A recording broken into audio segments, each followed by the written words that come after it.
On line دورہ تحقیق المسائل ہم نے اس لیے شروع کیا ہے کہ جو حضرات دور دراز ممالک میں شہروں میں رہتے ہیں تو ان کو لائیو گفتگو کرنے کا، گفتگو سننے کا موقع ملے اور ہمیں ان سے گفتگو کرنے کا موقع ملے۔ میں آج کی اس نشست میں چند ایک باتیں آپ کی خدمت میں عرض کرنا چاہتا ہوں۔ ان باتوں کو، ان گزارشات کو آپ توجہ سے سماعت فرمائیں، آپ ان کو سمجھیں، اپنے دل میں ان کو جگہ دیں۔ انشاءاللہ اس دورہ اور مزید دورہ جات کے لیے یہ بہت مفید ثابت ہوں گی اور آپ کے سامنے ہمارے کام کا پورا رخ آ جائے گا کہ ہم کیا کرنا چاہ رہے ہیں۔ نمبر 1، بنیادی طور پر دین 5 چیزوں کا نام ہے۔ نمبر 1 اعتقادات، نمبر 2 عبادات، نمبر 3 اخلاقیات، نمبر 4 معاملات، نمبر 5 معاشرات۔ سب سے پہلے عقائد کا ٹھیک ہونا ضروری ہے، پھر اعمال کا ٹھیک ہونا ضروری ہے، پھر باطنی کیفیات اخلاق کا ٹھیک ہونا ضروری ہے، پھر ہمارے معاملات کا ٹھیک ہونا ضروری ہے۔ معاملات کے ٹھیک ہونے سے از خود ٹھیک ہو جاتی، معاشرات کا بھی ٹھیک ہونا ضروری ہے۔ تو ترجیحی بنیادوں پر ہم نے یہ سارے کام کرنے ہیں۔ عقائد کے حوالے سے ہم نے بحمد اللہ تعالی الفقہ الاکبر کا تفصیلی درس دیا ہے۔ مختلف ممالک کے کئی ایک علماء نے اس کو پڑھا ہے، اس کی شرح مرتب ہو رہی ہے۔ اللہ العزیز بہت جلد وہ شرح آپ کے ہاتھوں کے اندر ہوگی۔ عقیدہ تحاویہ کا درس تفصیل کے ساتھ دیا ہے، المحند علی المفند کا درس تفصیل کے ساتھ دیا ہے۔ عقائد کے عنوان پہ بہت سارے عقائد ہیں جن کو تفصیل سے بیان کیا گیا ہے۔ اسی طرح عبادات پر بھی بات ہوتی ہے، اخلاقیات پر بھی ہوتی ہے۔ مستقل خانقاہ حنفیہ کو پورے عالم کے لیے قائم کر دیا گیا ہے۔ ہر سطح کا آدمی اصلاحی تعلق قائم کر کے اس میں شریک ہو سکتا ہے، اپنے اخلاقیات کی اصلاح بھی کر سکتا ہے۔ دارالفتہ بنا کر مفتیان کرام بٹھا دیے گئے ہیں تاکہ لوگ مسائل کے لیے بھی رجوع فرمانا چاہیں تو ان کو مسائل کا حل بھی ملے۔ ان سب چیزوں پر کام جاری ہے۔ اس وقت ہمارے سامنے بنیادی ضرورت یہ تھی کہ رمضان المبارک آ رہا ہے۔ رمضان المبارک کے شروع ہوتے ہی مختلف پیغامات، میسج اور پوسٹیں اور ویڈیوز، آڈیوز ہم تک آتی ہیں۔ فلاں نے یہ مسئلہ بیان کر دیا ہے، فلاں نے یہ کر دیا ہے، ہمارے اکابر نے یہ لکھا ہے کہ اس کا کیا حل ہے۔ ہم نے مناسب سمجھا کہ علماء کرام کو رمضان المبارک کے شروع ہونے سے 10-12 دن پہلے ہی ان مسائل کو سمجھا کر فارغ کر دیے جائے تاکہ وہ آخری شعبان کا جو عشرہ ہے وہ اپنی مساجد میں اپنے متعلقین کو سمجھائیں تاکہ رمضان میں الجھن پیدا نہ ہو۔ اس لیے ہم نے رمضان سے پہلے ہی شروع کر دیے اور ترجیح دی ہے کہ ہم تراویح پر تفصیل سے بات کریں، اپنے دلائل پیش کریں، جو ہم پر اشکالات ہیں اس کے جوابات دیں۔ رمضان مبارک کے جدید مسائل آپ کی خدمت پہ پیش کریں۔ میں سمجھتا ہوں کہ بہت سارے علماء نے اس بنیاد پہ داخلہ نہیں دیا کہ رمضان کے مسائل تو ہمیں معلوم ہے کوئی نیا مسئلہ پڑھائیں گے، حالانکہ ایسی بات نہیں۔ مسائل پیدا ہوں گے۔ چند دن قبل ایک مجلس میں نے ہی بات کی، میں نے کہا آپ بتائیں اگر کوئی شخص روزہ دار ہو، صائم ہو، روزہ رکھا ہو اور وہ انجیکشن لگوا لے تو پھر کہا جی روزہ ٹوٹ جاتا ہے۔ میں نے کہا کیوں؟ اگر کسی نے ڈرپ لگوا لی تو کہا جی روزہ ٹوٹ جائے گا۔ میں نے کہا وجہ؟ کہا جسم میں انرجی گئی ہے۔ میں نے کہا 8 گھنٹے ٹھنڈے پانی میں بیٹھا رہے روزہ ٹوٹے گا؟ کہا جی نہیں۔ میں نے کہا انرجی تو گئی ہے۔ خاموش ہو گئی۔ میں نے کہا یہی بات میں آپ سے کہہ رہا ہوں کہ آپ کے علم میں نہیں کہ ہم نے رمضان کے کون سے مسائل آپ کی خدمت میں پیش کرنے ہیں۔ اسی طرح زکوٰۃ کے لیے کون سے مسائل سمجھانے ہیں، اکابر کی کون سی عبارات ہے جو حل کرنی۔ تو میں یہ اس لیے بنیادی طور پر گزارش کر رہا ہوں کہ مزید علماء کو بات سمجھائیں کہ اس میں کیا ہو رہا ہے، کون سے مسائل پڑھانے ہیں۔ تو ہم یہ چاہتے ہیں کہ رمضان مبارک کی آمد سے قبل رمضان کے متعلقہ مسائل سمجھا دیے جائیں تاکہ الجھن بالکل نہ رہے۔ انشاءاللہ العزیز رمضان المبارک کے بعد بھی ہوگا، ممکن ہے اس سال ہو جائے۔ ہم ارادہ کر رہے ہیں تخصص فی العقائد الاسلامیہ کے نام پر پورے عالم کے علماء کے سامنے رکھا جائے، عقائد پر تفصیل سے بات کی جائے، بنیادی اصول سمجھا دیے جائیں، وہ بات کا مرحلہ ہے۔ تو ہم یہ چاہ رہے ہیں کہ ہمیشہ جس چیز کی ضرورت ہو اس کے متعلقہ چیزیں پڑھا دی جائیں، کیونکہ ہمارا عنوان مکمل دین ہے، ہمارا عنوان دین کا خاص جز نہیں ہے۔ اس لیے ہم دین کے تمام امور کو جس جس موقع پر ضرورت ہو آپ کی خدمت میں انشاءاللہ اعتدال کے ساتھ، دلائل کے ساتھ، دعا فرمائے کہ اللہ ریا سے بچائے تو اخلاص کے ساتھ پیش کرتے رہیں گے انشاءاللہ العزیز۔ پہلی بات کہ دین 5 چیزوں کا نام ہے: ایمانیات یعنی اعتقادات، اسلامیات یعنی عبادات، اعتقادات، عبادات، اخلاقیات، معاملات اور معاشرات۔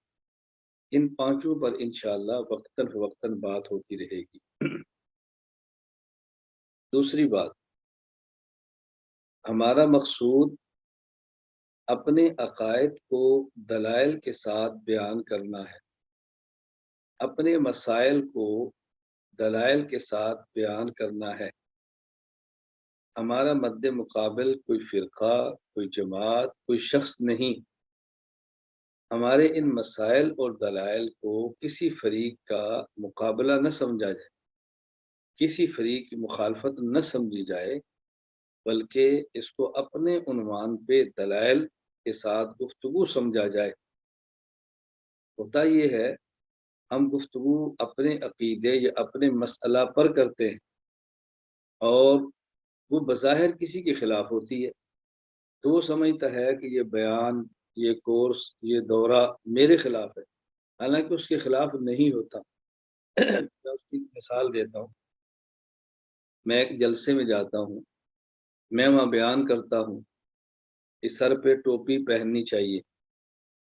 اب اس جلسے کے اندر کچھ لوگ ایسے ہیں جن کے سر پہ ٹوپی نہیں تھی۔ اب وہ مسجد کے امام صاحب کہتے ہیں کہ یہ جلسہ آپ نے ہمارے خلاف کرایا۔ کہتے بیٹا آپ کے خلاف نہیں کرایا، ہم نے تو سمجھانا تھا کہ ٹوپی پہننی چاہیے، پگڑی کا استعمال کرنا چاہیے۔ اتفاق یہ کہ تمہارے سر پہ ٹوپی نہیں تھی۔ اب میں نے ایک مسجد میں بیان کرتا ہوں کہ سفید کپڑے پہننے چاہیے، میں سفید کپڑے پہنتا ہوں، کسی ایک بندے کے سفید کپڑے نہیں تھے، اس نے کہا جی میری وجہ سے بیان کیا چونکہ میرے سفید نہیں۔ بھائی یہ بات ہی نہیں ہے، سفید ایک افضل ہے، اگر ضرورت ہو تو دوسرے کپڑے پہنے جا سکتے ہیں، میں خود بھی دوسرے رنگ کے استعمال کرتا ہوں۔ ایک مثال میں دے رہا ہوں کہ ہمارا یہ جو دورہ ہے اس کی بنیاد مقابلہ، اس کی بنیاد مخالفت، اس کی بنیاد فرقہ واریت، اس کی بنیاد ٹکر ہرگز نہیں۔ اللہ کے لیے میں بڑے درد سے کہہ رہا ہوں، اس بات کو سمجھنے کی کوشش فرمائیں۔ ہمارا مقصود اپنے عقائد کو دلائل کے ساتھ بیان کرنا ہے اور ان پر ہونے والے شبہات اور اعتراضات کا جواب دینا ہے۔ اپنے مسائل کو دلائل کے ساتھ بیان کرنا ہے اور ان پر ہونے والے شبہات اور اعتراضات کا جواب دینا ہے۔ تیسری بات، ہمارا کام خالص علمی ہے، عسکری اور سیاسی نہیں۔ اس لیے ہماری گفتگو کو سننے والے حضرات یہ بات ذہن نشین فرما لیں کہ ہمارے یہاں عسکریت اور سیاست پر بات نہیں ہوگی، صرف عقائد اور مسائل یا اخلاقیات پر دلائل کے ساتھ بات ہوگی۔ تو ہمارا جو کام ہے وہ غیر عسکری اور غیر سیاسی ہے۔ ان معاملات میں ہم مداخلت نہیں کرتے، ان معاملات میں ہم رائے نہیں دیتے، اس لیے کہ ہمارا میدان نہیں۔ جب یہ میدان نہیں تو ہمیں رائے بھی نہیں دینی چاہیے، بلا وجہ ان کاموں میں مشغول افراد پر تبصرہ بھی نہیں کرنا چاہیے۔ ہر شخص اپنے اعمال کا اللہ کیا جواب دہ ہے۔ اگر ہم خود کو مخلص سمجھتے ہیں تو اس کا معنی یہ تو نہیں کہ ہم دوسروں کو غیر مخلص سمجھتے ہیں۔ ہر بندے نے اپنا اللہ کا جواب دینا ہے، اللہ کا جواب دہ ہے، اس پر ہم تبصرہ نہیں کرتے۔ نمبر 4، ہمارے اس دورہ میں شریک افراد کا تعلق مختلف مشائخ سے ہے، مختلف جماعتوں سے ہے، مختلف جامعات اور اداروں سے ہے۔ تو جو حضرات بھی اس دورہ کے اندر شریک ہیں وہ اس بات کا اہتمام ضرور فرمائیں کہ وہ ہرگز اپنے شیخ کا مزاج ہمارے اوپر مسلط نہ فرمائیں، اس لیے کہ ہم اپنا مزاج آپ کے اوپر مسلط نہیں کرتے۔ جب ہم نہیں کرتے تو آپ کیوں کرتے ہیں؟ آپ کی اپنی رائے ہے، ہماری اپنی رائے ہے، آپ کی اپنی محنت ہے، ہماری اپنی محنت ہے۔ تو یہ ذہن نہ بنایا کریں کیونکہ ہمارے حضرت یوں ہے تو آپ یوں کیوں ہیں۔ ہم کبھی نہیں کہتے کہ ہم یوں ہیں تو آپ کی حضرت کیوں ہیں۔ یہاں شرکت کرنے والے افراد یہ ذہن بنا لیں کہ ہم نے یہاں تمام چیزوں سے بالا تر ہو کے ایک بات سمجھنی ہے کہ ہمارا عقیدہ کیا ہے، اس پہ دلیل کیا ہے، اس پر شبہ کیا ہے اور اس کا جواب کیا ہے۔ ہمارا مسئلہ کیا ہے، اس مسئلے پہ ہماری دلیل کیا ہے، اس مسئلے پر شبہ کیا ہے اور شبے کا جواب کیا ہے۔ بس یہی بات ہم نے سمجھنی ہے۔ اس بات کا بہت زیادہ خیال کرنا۔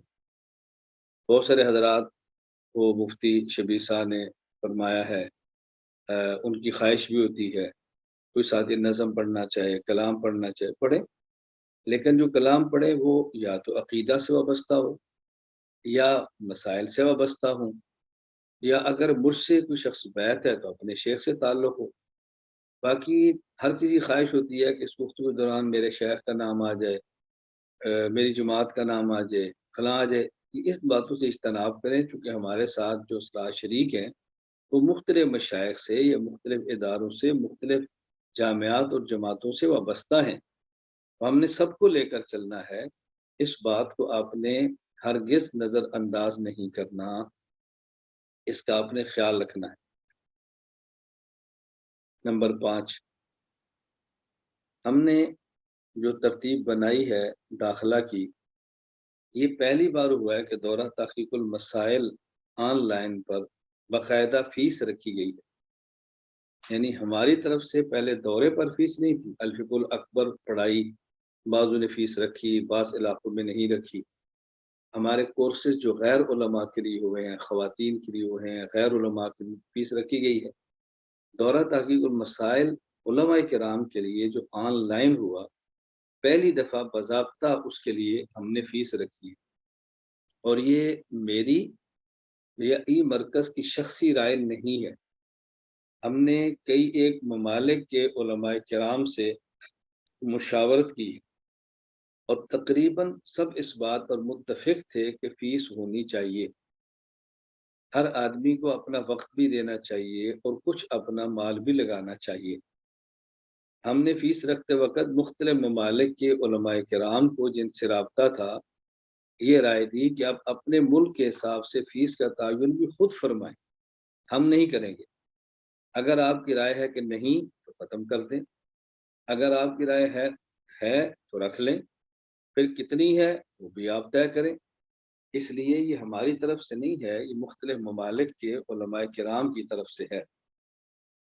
اور یہ جو فیس میں آپ پیسے دیں گے یہ مرکز کے ساتھ تعاون نہیں ہوگا، یہ صدقات نہیں ہوں گے، یہ آپ ذہن نشین فرما لیں کہ یہ صدقات وغیرہ نہیں ہوں گے۔ اس کو آپ نے بھولنا نہیں کہ آپ سمجھے میں نے تو مرکز سے تعاون کیا ہے، میں نے تو یہ کیا ہے۔ یہ ہماری ثواب دید ہے، ہم اس کو جہاں چاہیں خرچ کریں، خود کھا لیں، کسی کو دے دیں، اس کا مرکز کے تعاون سے کوئی تعلق السلام نہیں۔ علیکم ورحمۃ اللہ۔ کرنا چاہتا ہے تو وہ مستقل پھر اپنی ترتیب بنائے۔ خیر، مقصد یہ تھا کہ علماء کرام توجہ سے شرکت فرمائیں، اہتمام کے ساتھ شرکت فرمائیں، کچھ پیسے دیں تو اس کی پابندی فرمائیں، یہ مقصد۔ لیکن اس کے باوجود بھی اگر آپ کے یہاں کوئی عالم ایسا ہو کہ جن کی مالی حیثیت ایسی ہو کہ فیس ادا نہ کر سکے، ان کو بھی دورے میں شریک کیا جائے گا، محض اس بنیاد پر کہ کسی کے پاس فیس کے پیسے نہیں، ہم شریک نہ کریں، ایسا ہرگز نہیں ہوگا۔ کئی ایک علماء نے مجھ سے رابطہ کیا تو میں نے ان سے گزارش کی کہ فیس کا مقصد ایک نظم ہے، یہ نہیں ہے کہ ہم مستحقین کی رعایت نہیں کرتے، ایسا ہرگز نہیں۔ ایک شخص نے مجھ سے رابطہ کیا اور یوں کہا، کیونکہ ان کا مجھ سے بیعت کا تعلق تھا، کہ میں چاہتا تھا اس دورہ میں شرکت کروں، لیکن موجودہ حالات کی وجہ سے میری مالی حیثیت ایسی نہیں کہ میں شرکت کر سکوں، مالی حیثیت کمزور ہے، لہذا میں شرکت نہیں کر رہا۔ میں نے کہا آپ کا مجھ سے بیعت کا تعلق ہے، آپ مجھے خبر دے رہے ہیں یا اپنی حالت اور کیفیت کو رکھ رہے ہیں؟ آپ کو یہ چاہیے تھا کہ یوں لکھتے کہ میری مالی حیثیت ایسی ہے کہ میں فیس ادا نہیں کر سکتا اور آپ کے دورہ کے لیے فیس شرط ہے، اب میرے لیے کیا حکم ہے؟ پھر اگر ہماری طرف سے ہوتا کہ فیس نہیں ہے تو ہم داخلہ نہیں دیتے، بات الگ۔ یہ تو ہم نے کہا ہی نہیں۔ ہم سمجھتے ہیں علماء کی ضرورتیں ہیں، علماء کے تقاضے ہیں، ہر کسی کی مالی حیثیت مضبوط نہیں ہوتی، ہم اس کو بہت اچھی طرح سمجھتے ہیں، اور ہم آپ کے علم میں ہے کہ ہمیشہ سے علماء کرام کے ساتھ کھڑے ہیں اور آئندہ بھی کھڑے رہیں گے۔ ہم تو فلانیہ ترغیب عوام کو دیتے ہیں کہ علماء کرام کی خدمت کریں، کیونکہ کیسے ہو سکتا ہے کہ میں دوسروں کو ترغیب دوں اور اپنے کسی عالم بھائی کو مالی کمزوری کی وجہ سے نظر انداز کر دوں؟ یہ ممکن نہیں ہے۔ اس لیے اگر کسی کے پاس مالی پوزیشن کمزور ہو اور استطاعت نہ ہو تو دل چھوٹا نہ کرے، وہ بھی اپنے متعلقہ فرد سے داخلہ رابطہ کر کے تو اس کے اندر داخلہ لے۔ ہم انشاءاللہ العزیز آپ کو نظر انداز نہیں کریں گے، یہ بات اچھی طرح ذہن نشین فرما لیں۔ چھٹی بات بہت اچھی طرح سمجھ لیں، کسی بھی عنوان کو سمجھیں، کسی بھی موضوع کو سمجھیں، اصل مسئلہ اور موضوع نہ سمجھنے کی وجہ سے ہمیشہ پیچیدگی رہتی۔ میں ایک بات عرض کیا کرتا ہوں، حضرت موسیٰ علیہ السلام نے اللہ تعالیٰ سے 3 دعائیں مانگی۔ نمبر 1، اشرح لی صدری، اے اللہ میری بات مجھ پر کھول دے، جس بات کی میں نے دعوت دینی ہے، جو میں نے امت کو سمجھانی ہے، میرے اوپر کھول دے۔ نمبر 2، یسر لی امری، اے اللہ مجھے اسباب اور وسائل عطا فرما، میرے لیے کام آسان ہو جائے۔ نمبر 3، احلل عقدۃ من لسانی، اے اللہ میری زبان میں فصاحت عطا فرما کہ جو بات میرے دماغ یا دل میں ہے وہ سمجھا سکوں۔ تو یہ ایک داعی کی ضرورتیں ہیں۔ تو آپ چونکہ علماء کرام ہیں، آپ داعی ہیں، آپ مبلغ ہیں، آپ واعظین ہیں، تو یہ آپ کی ضرورتیں ہیں۔ سب سے پہلی ضرورت یہ ہے کہ ہم اپنی بات کو خود سمجھیں۔ جب خود نہیں سمجھیں گے تو الجھن پیدا ہوگی۔ پہلے موضوع سمجھیں، اس کی حقیقت کو سمجھیں، پھر اس کے بعد دلائل کی بات کریں۔ موضوع سمجھ آ جائے تو بسا اوقات دلائل کی ضرورت ہی پیش نہیں رہتی۔ اب دیکھیں، تراویح یہ ہمارا ایک عنوان ہے۔ سوال یہ ہے کہ تراویح پر دلائل ہم نے دینے ہیں یا جو تراویح کا قائل نہیں دلائل اس نے دینے ہیں؟ ہم 20 رکعت تراویح کے قائل ہیں تو کیا 20 پر دلائل ہم نے دینے ہیں یا جس آدمی نے 20 کا انکار کیا ہے دلائل اس نے دینے ہیں؟ پہلے یہ دیکھنا ہے کہ دلائل کس کے ذمے ہیں۔ میں اس کا معنی یہ نہیں کر رہا کہ ہم دلائل دے نہیں دے، دلائل سے بھاگ رہے ہیں، ہم دلائل دیں گے۔ یہ سوچنا جی دلائل کن کے ذمے ہیں۔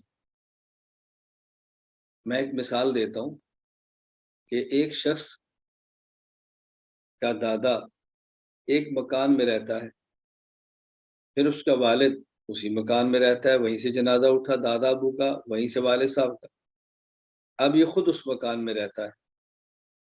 تو ایک شخص اس آدمی سے کہتا ہے کہ یہ مکان میرا ہے، وہ کہتے ہیں مکان تو میرا ہے، وہ کہتے نہیں میرا ہے۔ تب جو شخص اپنے دادا ابو کے وقت سے اس مکان میں رہ رہا ہے، پہلے دادا ابو پھر ابو جان پھر خود، دلیل اس سے نہیں مانگیں گے، کاغذات اس سے نہیں مانگیں گے، کاغذات اس سے مانگیں گے جس نے اچانک دعویٰ کیا کہ مکان میرا ہے، تیرا ہے تو کیا ثبوت ہے؟ اس کے پاس تو ثبوت کے لیے اتنا کافی ہے کہ اس کے دادا ابو یہاں رہتے تھے، اس کے والد صاحب یہاں رہتے تھے، یہ خود یہاں رہتا ہے، تیرے پاس کیا ثبوت ہے؟ تو اسے کہتے ہیں کہ دلیل مدعی کے ذمہ ہوتی ہے، اور مدعی اسے کہتے ہیں جو خلاف اصل کا دعویٰ کرے، جو چیز بظاہر نظر آ رہی ہے اس کے خلاف بات کرے تو اس سے پھر دلیل مانگتے ہیں۔ تو یہ دیکھا جاتا ہے دلیل کس کے ذمہ ہے۔ ہم ہر چیز کی دلیل اپنے ذمہ لے لیتے ہیں، جبکہ بہت ساری چیزوں کی دلیل ہمارے ذمہ نہیں ہوتی۔ یہ آپ سلیقہ سیکھ لیں گے تو بہت سارے مقامات کے آپ الجھن سے بچ جائیں گے، بہت سارے مقامات پر آپ الجھن سے بچ جائیں گے۔ دیکھیں ہمارے پاس قرآن کریم ہے، پوری دنیا میں قرآن کریم یہی چل رہا ہے، دنیا کے ہر مسجد میں یہی پڑھا جا رہا ہے۔ اب اگر کوئی شخص کہتا ہے کہ قرآن جی تمہارے پاس وہ ٹھیک نہیں، جو میرے پاس ہے وہ ٹھیک، ہم کہیں گے تیرے پاس ٹھیک ہے، اس کی کیا دلیل ہے؟ یہ تو پوری دنیا میں رائج ہے، تیرے پاس کیا دلیل؟ وہ کہتا ہے نہیں تمہارے پاس کیا دلیل ہے؟ ہم کہتے ہیں بھی ہمارے پاس تو دلیل کی اتنا کافی ہے کہ یہی قرآن پورے عالم میں چل رہا ہے، یہی لکھا جا رہا ہے، یہی مارکیٹ کے اندر ہے، تو نے ایک نئی بات کی ہے، تیرے پاس کیا دلیل؟ تو یہ سمجھا کریں کہ دلیل کس کے ذمہ ہوتی ہے۔ ہم عام طور پہ اس الجھن کا شکار ہو جاتے ہیں۔ ایک جگہ پر میرا جانا ہوا تو ایک ساتھی مجھ سے پوچھنے لگے کہ فلاں صاحب آپ لوگ جو اموات جو قبور میں ہیں ان کی سما کے قائل ہیں، اس کی آپ کے پاس کیا دلیل ہے؟ میں نے کہا میرے ذمہ تو دلیل نہیں ہے۔ مجھے کہتے کیوں نہیں ہے؟ میں نے کہا یہ بتائیں کہ جو قبر میں میت ہے، اس میت کے ثواب اور عذاب کے آپ قائل ہیں؟ مجھے کہتے جی ہاں۔ میں نے کہا تو عذاب کا معنی کیا ہوتا ہے؟ اس کو تو نہیں آتا تھا، مجھے نہیں پتا۔ میں نے کہا نہیں مکمل معنی بتائیں کسی حوالے سے۔ تو میں بتاتا ہوں کہ عذاب کا معنی ہوتا ہے اعلام الحی علی سبیل الہوان، یا اسے کہا جاتا ہے ایثار العلم الی الحی ہوان و ذلہ۔ تعبیر کا فرق ہے، خلاصہ میں عرض کر رہا ہوں کہ زندہ شخص کو تکلیف دینا، ذلیل کرنے کے لیے، زندہ شخص کو تکلیف دینا، ذلیل اور رسوا کرنے کے لیے، یہ جو قبر والے کے آپ عذاب کے قائل ہیں، اس کا مطلب حیات کے قائل ہیں۔ حیات ہوگی تو عذاب ہوگا، حیات نہیں ہوگی تو عذاب کیسے ہوگا؟ جب آپ نے حیات مان لی ہے، انسان کے اندر حیات ہو اور سنے نہ، حیات ہو اور دیکھے نہ، یہ کیسے ہو سکتا ہے؟ تو جو حیات مانتا ہے وہ سما مانتا ہے، اور جو حیات مانے اور سما نہ مانے دلیل اس کو دینی ہے۔ میرے ذمہ دلیل نہیں ہے، دلیل تیرے ذمہ ہے، تو دلیل پیش کر۔ تو پہلے اپنے ذمے سے ہٹا کر دوسرے کے ذمے دلیل لاؤ۔ میں پھر وضاحت کرتا ہوں۔ ایک شخص کہتا ہے کہ جی سورج نکلا ہوا ہے لیکن روشنی بھی ہے، دوسرا کہتا ہے جی سورج نکلا ہوا ہے لیکن اندھیرا ہے۔ بھائی تو کہتا ہے روشنی، تو دلیل پیش کر۔ ہم کہتے ہیں جو روشنی مانتا ہے اس کے ذمہ دلیل نہیں ہے، جب سورج ہوگا تو روشنی ہوگی۔ جو کہتا ہے سورج ہے لیکن روشنی نہیں، وہ دلیل پیش کرے۔ کیا دلیل ہے؟ بادل بہت سخت ہیں، بات سمجھ آ گئی نا کہ کیوں نہیں روشنی؟ بھی بادل رکاوٹ آ گئی، تو سورج ہوگا تو روشنی ہوگی، دلیل نہیں چاہیے۔ سورج ہو اور روشنی نہ ہو، اب دلیل چاہیے۔ اس تناظر میں بات اچھی طرح سمجھیں۔ جب ہم 20 رکعت تراویح باجماعت کے قائل ہیں، کوئی شخص آپ سے کہتا ہے کہ آپ قائل ہیں تو اس کی دلیل کیا ہے؟ تو یہ تو حرمین میں پڑھی جا رہی تھی، صدیوں سے پڑھی جا رہی ہے، پورے عالم میں پڑھی جا رہی ہے، تو دلیل تم دو نا، جو تم نے پورے عالم کے مقابلے میں ایک نئی چیز کھڑی کر دی ہے، تو دلیل تمہارے ذمہ، ہمارے ذمہ نہیں ہے۔ اس کے باوجود بھی ہم دلائل دیتے ہیں اپنوں کو مطمئن کرنے کے لیے کہ کہیں ان کا ذہن نہ بنے کہ شاید ہمارے پاس دلیل ہی نہیں، اس لیے ہم دلائل بھی دیتے ہیں۔ تو یہ بات سمجھنا ضروری ہے کہ دلائل کس کے ذمے ہیں، اور یہ سمجھنا ضروری ہے کہ ہمارا موضوع کیا ہے، ہمارا عنوان کیا ہے، ہم نے دلیل کس پہ دینی ہے۔ اگر موضوع کو واضح کر لیا جائے تو بحث کی حاجت ہی نہیں رہتی، رفڑے ختم ہوتے ہیں، پھڈے ختم ہوتے ہیں، ہنگامے ختم ہوتے ہیں۔ ہم اس لیے دلائل، اعتدال اور اخلاص کے ساتھ اپنے عنوانات کو کھول رہے ہیں تاکہ یہ الجھنیں ختم ہو جائیں۔ اللہ میں بات سمجھنے کی توفیق دے۔ اپنا موضوع، اپنا عنوان سمجھیں، اور جب کبھی گفتگو کرنی ہو تو اپنے موضوع، اپنے عنوان پر گفتگو کیا کریں۔ ہمارا موضوع کیا ہے؟ 20 رکعت تراویح، 20 رکعت باجماعت تراویح، یہ ہمارا عنوان ہے۔ یہ بات میں کیوں سمجھا رہا ہوں؟ ہمارے ہاں عام طور پہ لوگوں کا طرز عمل کیا ہوتا ہے، وہ میں مثال دوں گا تو آپ کو بات جلدی سمجھ آئے گی۔ میں ایک جگہ بیان کے لیے گیا تو میزبان کہتے ہیں کہ مولانا صاحب یہاں آپ نا آج رفع الیدین پر بیان کریں۔ میں نے کہا میں اس کے دلائل دوں کہ نماز میں رفع الیدین کرنا چاہیے؟ نہیں نہیں نہیں نہیں نہیں، آپ اس پہ دلائل دیں کہ نہیں کرنا چاہیے۔ میں نے کہا آپ تو کیا رفع الیدین پر بیان کرو؟ نہیں، میرا مقصد یہ تھا۔ میں نے کہا جو تیرا مقصد تھا ان کو لفظوں میں ادا کر کہ مولانا صاحب آج ترک رفع الیدین پر دلائل دو۔ ہمارا عنوان ترک رفع الیدین ہے نماز کے اندر، رفع الیدین نہیں ہے۔ کسی آپ مسجد میں جائیں گے تو لوگ کہیں گے کہ جی آپ نا آج فاتحہ خلف الامام پہ بات کرو۔ یعنی کہ فاتحہ خلف الامام کیا ہم امام کے پیچھے فاتحہ پڑھنے کے قائل ہیں؟ کہا جی نہیں۔ تو میں نے کہا پھر فاتحہ خلف الامام کیسے ہو گیا؟ آپ یہ کہو کہ ترک قرات خلف الامام پہ دلائل۔ ہمارا عنوان امام کے پیچھے فاتحہ پڑھنا یا فاتحہ پڑھنا نہیں، ہمارا عنوان ہے کہ امام کے پیچھے قراءت نہیں کرنی، امام کے پیچھے قرآن نہیں پڑھنا۔ جس طرح الف لام میم سے لے کر والناس تک قرآن ہے، اسی طرح فاتحہ بھی قرآن ہے، قرآن نہیں پڑھنا۔ اپنے عنوان بیان کیا کریں کہ ہمارا عنوان کیا ہے۔ ہم نے غفلت کی وجہ سے اغیار کے عنوان کو متعارف کرا دیا ہے۔ اپنے عنوانات کو متعارف کراؤ۔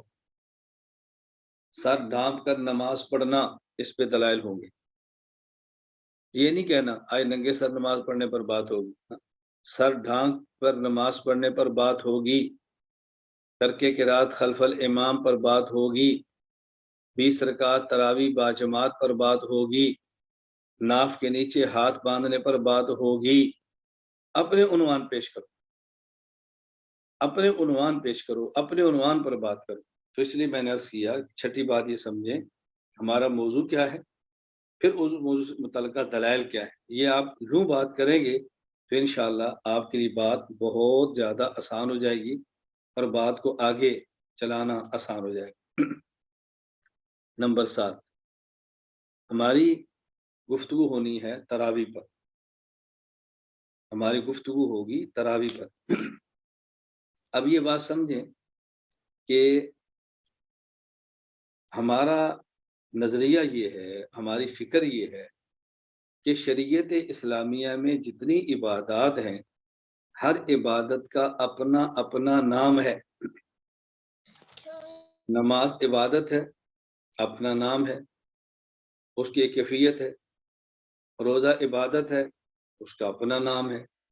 حج عبادت ہے، اس کا اپنا نام ہے۔ زکوٰۃ عبادت ہے، اس کا اپنا نام ہے۔ ہر عبادت کا اپنا نام ہے، یہ بات سے نشین فرما لیں۔ حج میں ایک حج قران ہے، حج تمتع ہے، حج افراد ہے۔ جب یہ 3 نام ہیں تو اس کا مطلب ان تینوں میں کچھ فرق ہے۔ ایک حج ہے، ایک حج بدل ہے، اس کا مطلب کچھ فرق ضرور ہے، تبھی تو نام بدلا ہے نا، وگرنہ نام کیوں بدل گیا؟ نمبر 1، ہر عبادت کا اپنا نام ہے، اور اگر ایک ہی عبادت کی کئی اقسام ہیں تو ان میں سے ہر قسم کا اپنا نام ہے۔ تراویح عبادت ہے جس کا تعلق نماز کے ساتھ۔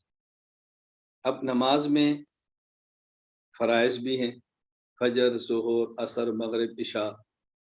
نماز میں واجب بھی ہیں، مثلا عیدین وغیرہ۔ نماز میں سنت موقدہ بھی ہیں، فجر سے قبل 2 رکعت، ظہر سے قبل 4، ظہر کے بعد 2، مغرب سے بعد 2، عشاء کے بعد 2۔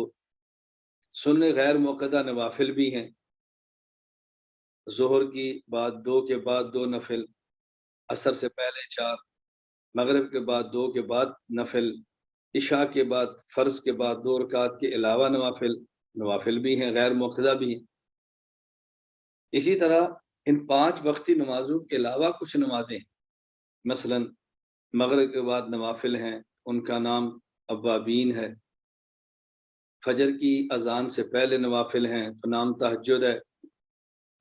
سورج نکلنے کے 15 منٹ بعد کے نوافل ہیں تو نام اشراق ہے۔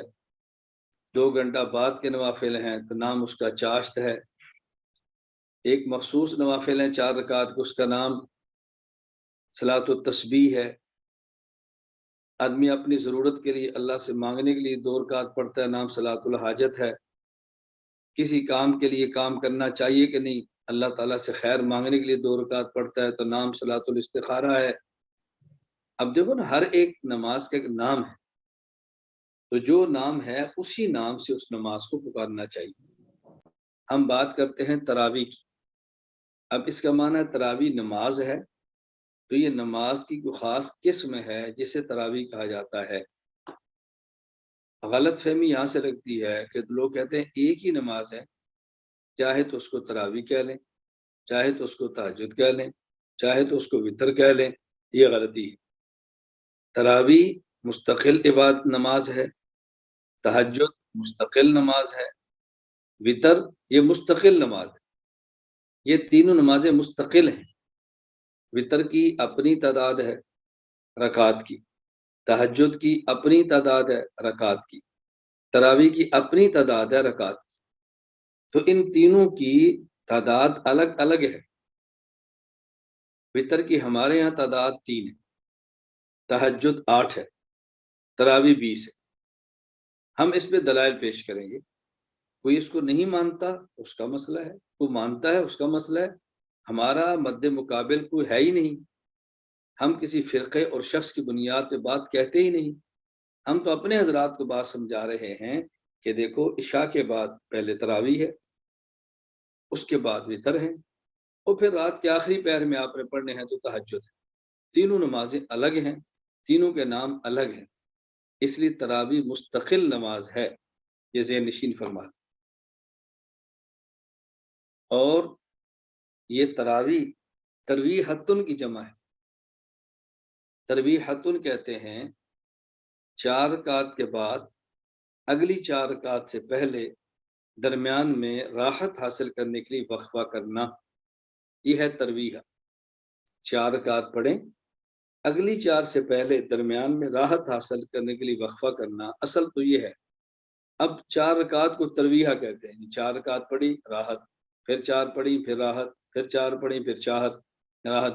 اب ہر 4 رکعت کو ترویح کہہ دیتے ہیں، تو یوں کہا جاتا ہے کہ تراویح جو ہے یہ 20 رکعت ہیں اور 5 ترویحیں ہیں، کیونکہ ہر 4 کے بعد وقفہ کرنا ہے نا، تو ہم نے اس کا نام ترویح رکھ دیا۔ اب بتائیں، یہ جو تراویح ہے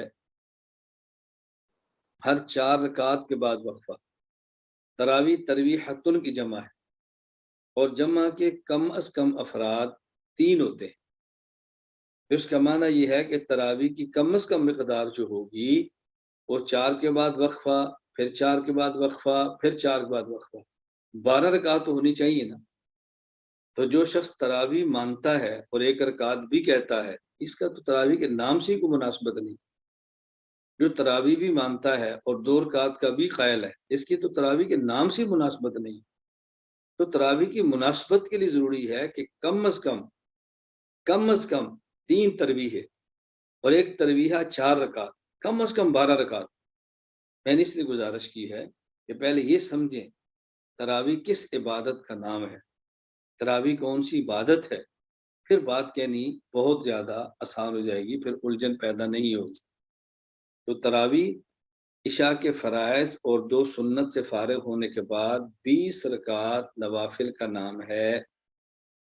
پھر اس کے بعد 3 رکعت وطر کا نام وطر ہے۔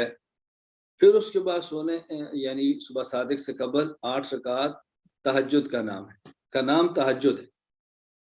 تو عشاء کی نماز کے بعد 2 سنت پڑھ کے 20 رکعت، اس کا نام تراویح۔ پھر 3 رکعت، اس کا نام وطر۔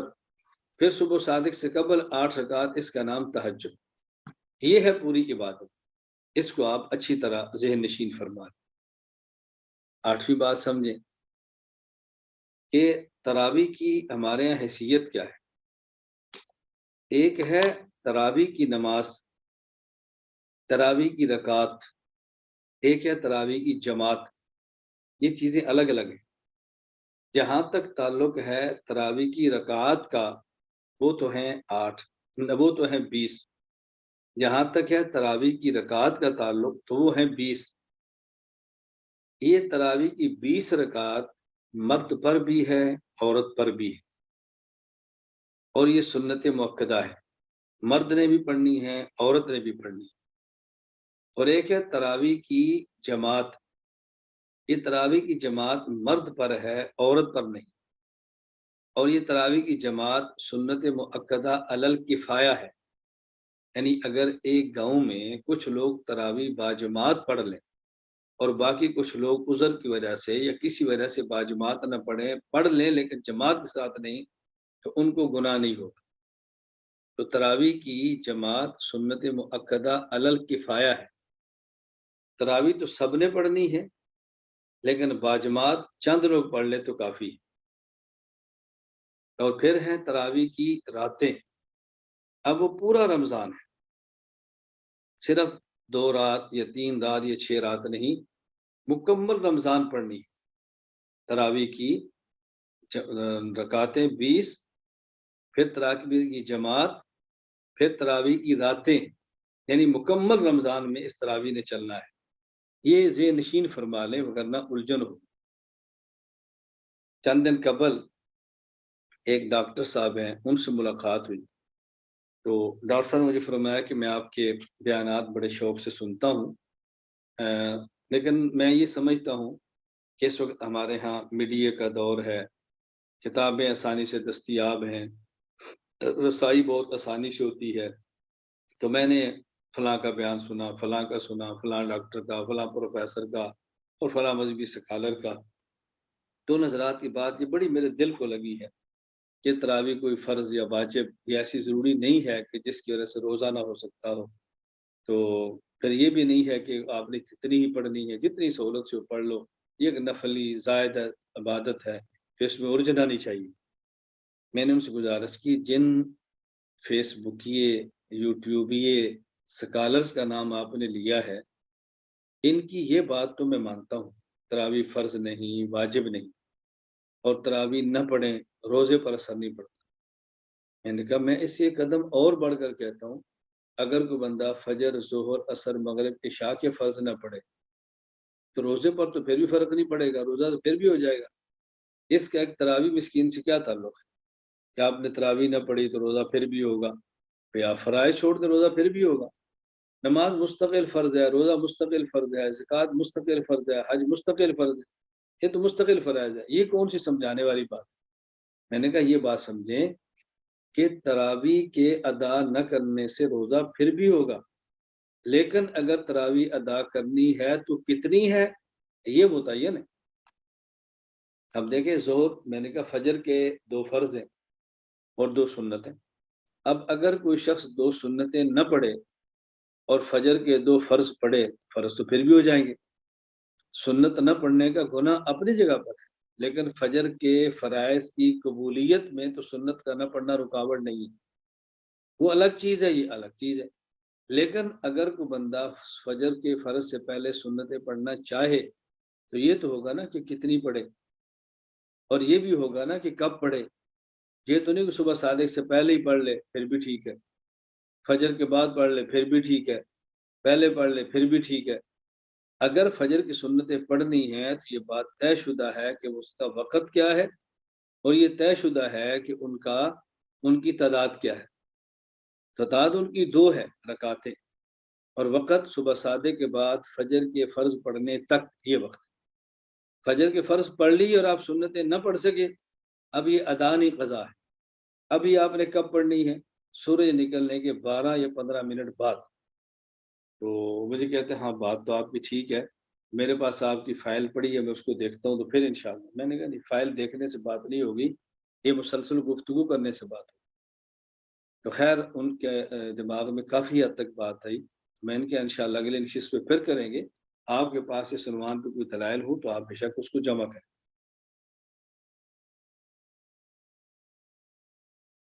نمبر 9،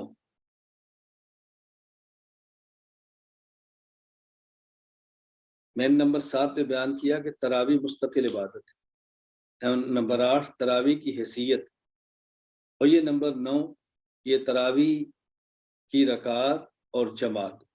اس حوالے سے میں نے ایک بات کرنی، ذرا اس کو ذہن نشین فرما، وہ یہ تراویح کے حوالے سے نمبر 1 تراویح کی رکعات، نمبر 2 تراویح کی رات، نمبر 3 تراویح میں مکمل قرآن، نمبر 4 ہر مسجد۔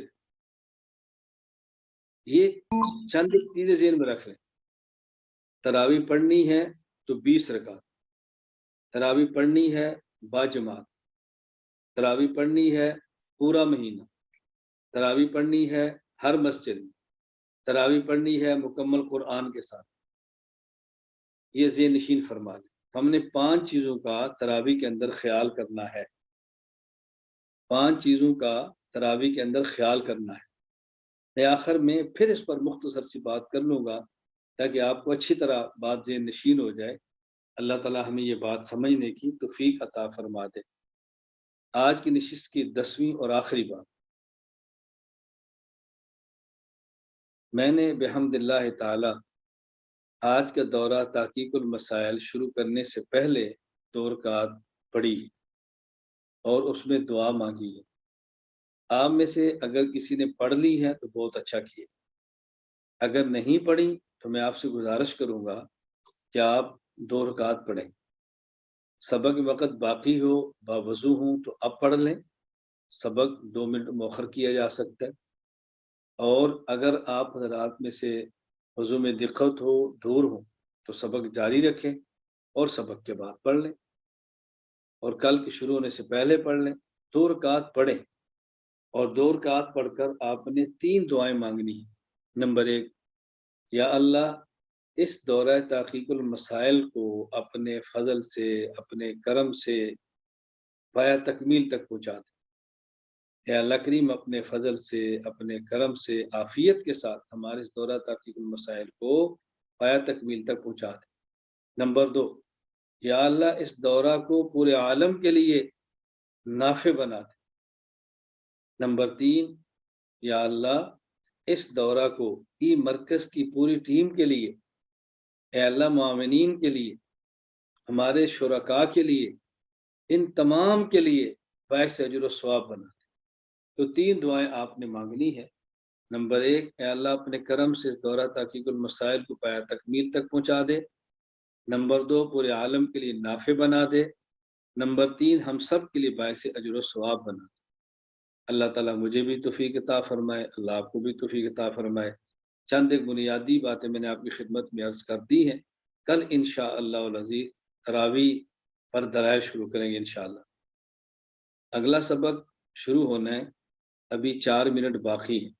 میں نے آپ کو 4 منٹ پہلے چھوڑ دیا ہے کہ جن حضرات نے نوافل پڑھ لی ہیں بہت اچھا، جنہوں نے نہیں پڑھے اور وضو ہے نہ بھی ہو تو جلدی کر سکتے ہیں، 2 رکعت نفل پڑھ کے اللہ سے دعا کر لیں اور اس کے بعد شروع کر دیں، کیونکہ ہم نے اپنے کام کو تعلق مع اللہ کے ساتھ کرنا ہے، اللہ سے مانگ کے کرنا ہے، گناہوں سے بچ کے کرنا ہے، اللہ سے مدد مانگ کے کرنی ہے۔ ہمارے پاس علم کی کمی ہے، تقوی کی کمی ہے، اخلاص کی کمی ہے، ہم نالائق ہیں بہت زیادہ، اللہ تعالیٰ کی مدد نصرت کے بہت زیادہ محتاج ہیں۔ اس لیے انشاءاللہ اگلا سبق ابھی 2-3 دن بعد شروع ہو جائے گا۔ آپ حضرات 2 رکعت پڑھ لیں اور اللہ سے دعا مانگ لیں۔ وآخر دعوانا ان الحمد للہ رب العالمین۔ السلام علیکم ورحمۃ اللہ وبرکاتہ۔